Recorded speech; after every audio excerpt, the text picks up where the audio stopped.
नमस्कार साथियों हमने कल बात किया था कि प्रॉपर्टी बेचते समय हम कौन कौन सी सादी सावधानियां बरत करके स्वयं को सुरक्षित रख सकते हैं और आगे आने वाली मुसीबतों से बच सकते हैं।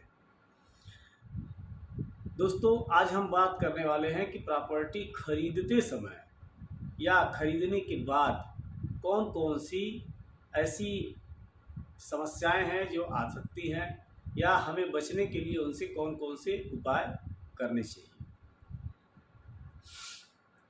साथियों, जब हम कोई प्रॉपर्टी खरीदने जाते हैं तो सबसे पहले हम देखते हैं कि प्रॉपर्टी कहाँ पे है, प्रॉपर्टी हमारे मन मुताबिक है या नहीं है। ये सारी चीज़ें तो हमें देखना ही देखना है। साथ ही साथ हम यह भी देखने का प्रयास करते हैं या समझने का प्रयास करते हैं कि प्रॉपर्टी एक्चुअल में जो हमें दिखा रहा है वही व्यक्ति उस प्रॉपर्टी का ओनर है या नहीं है। अब ये कैसे पता चलेगा कि जिसने प्रॉपर्टी आपको दिखाई या जो अब स्वयं को उस प्रॉपर्टी का ओनर बता रहा है या मालिक बता रहा है उसी की वो प्रॉपर्टी है या नहीं। इसके लिए आपको उस संबंधित तहसील में जा कर के उस प्रॉपर्टी से रिलेटेड डॉक्यूमेंट्स की नकल लेनी चाहिए जो कि उस प्रॉपर्टी के बही खाते पर रिकॉर्ड में है। इसके लिए सबसे सरल और बेहतरीन तरीका है कि उस प्रॉपर्टी का इंतखाब आप ओनर से मांगें और उस इंतखाब में जिस भी नाम से उस प्रॉपर्टी का ब्यौरा दर्ज है उसका 12 साला निकलवाएं और आप उससे ये पता कर सकते हैं कि पिछले 12 वर्षों में वो प्रॉपर्टी किस किस के नाम से ट्रांसफ़र हुई है। ये जानने के बाद आप ये कंफर्म हो जाएंगे कि उस प्रॉपर्टी पे वर्तमान में किसका मालिकाना हक है। दोस्तों, जनरली हम कोई प्रॉपर्टी खरीदते हैं तो प्रॉपर्टी को खरीदने के बाद हम बैनामे का पेपर यानी रजिस्ट्री का पेपर अपने पास रख लेते हैं और म्यूटेशन पे ध्यान नहीं देते। म्यूटेशन एक ऐसी प्रक्रिया है दोस्तों जिसे खारिज दाखिल के नाम से या नामांतरण के नाम से हम जानते हैं। मान लीजिए ए ने बी को कोई प्रॉपर्टी सेल की और बी ने पेमेंट अदा करके ए से अपनी प्रॉपर्टी खरीद ली। प्रॉपर्टी खरीदने के बाद यदि बी ने ए का नाम कटवा करके अपना नाम कागजात में नहीं चढ़वाया तो आगे चल करके ए के द्वारा बी के ऊपर मुकदमा करके उसे किसी फर्जी मुकदमे में फंसाया जा सकता है या ये कहा जा सकता है कि इन्होंने फर्जी तरीके से रजिस्ट्री करा लिया या मुझे बहला फुसला कर या किसी भी कारण से वो बता करके उसके ऊपर मुकदमा कर सकता है।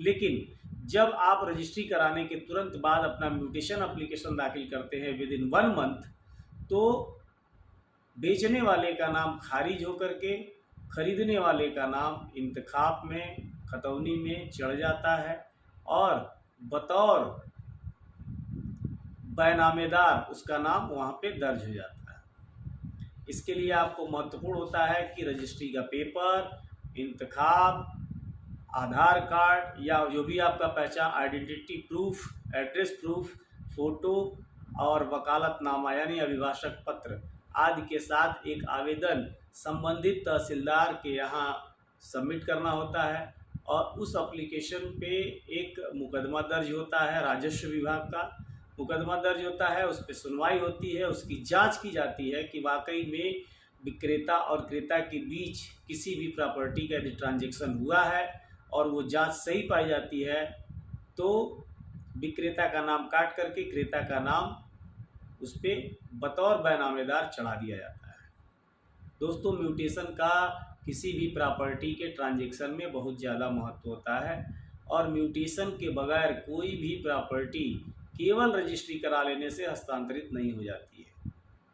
रजिस्ट्री कराने के बाद यदि आप म्यूटेशन नहीं कराते हैं तो नामांतरण नहीं होता है। नामांतरण नहीं होगा तो प्रॉपर्टी आपके नाम से चढ़ेगी नहीं, फिर आपका कोई मालिकाना हक उस प्रॉपर्टी पे नहीं रह जाएगा।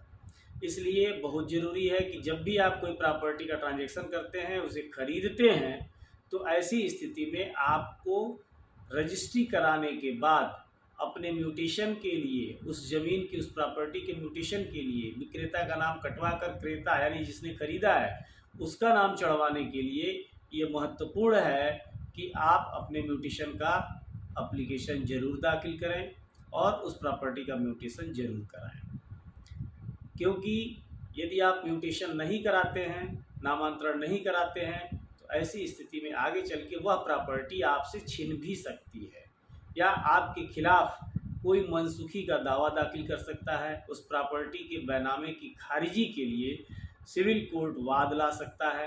ऐसी स्थिति में आपका पैसा भी चला जाएगा और आपकी प्रॉपर्टी भी आपसे जा सकती है।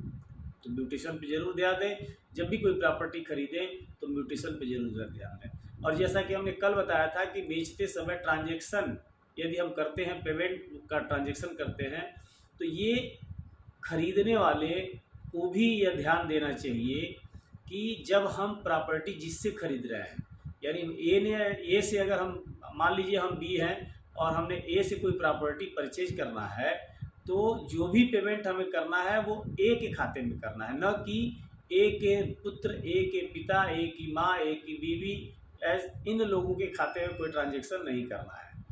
हमें जो भी ट्रांजैक्शन करना है प्रॉपर्टी के ओनर के अकाउंट में ही ट्रांजैक्शन करना है। या जो यदि हम चेक देते हैं तो ओनर के नाम से चेक देंगे और वो अपने अकाउंट में ही वो पेमेंट क्रेडिट कराएगा। इससे ये साबित होता है कि आपने उसी व्यक्ति से प्रॉपर्टी परचेज करी है।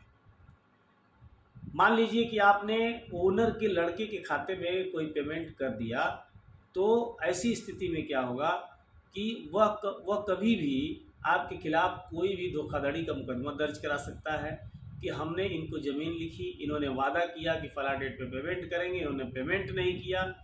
ऐसी स्थिति में हम मुसीबत में आ सकते हैं, हमारे खिलाफ कोई मुकदमा हो सकता है या हमें झूठा फंसाया जा सकता है।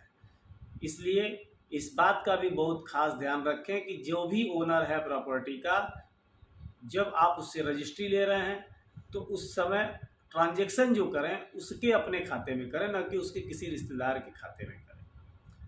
इस प्रकार दोस्तों आज की वीडियो में इतना ही। बाकी अगले वीडियो में पुनः आपसे मुलाकात होगी। तब तक के लिए धन्यवाद। जय हिंद।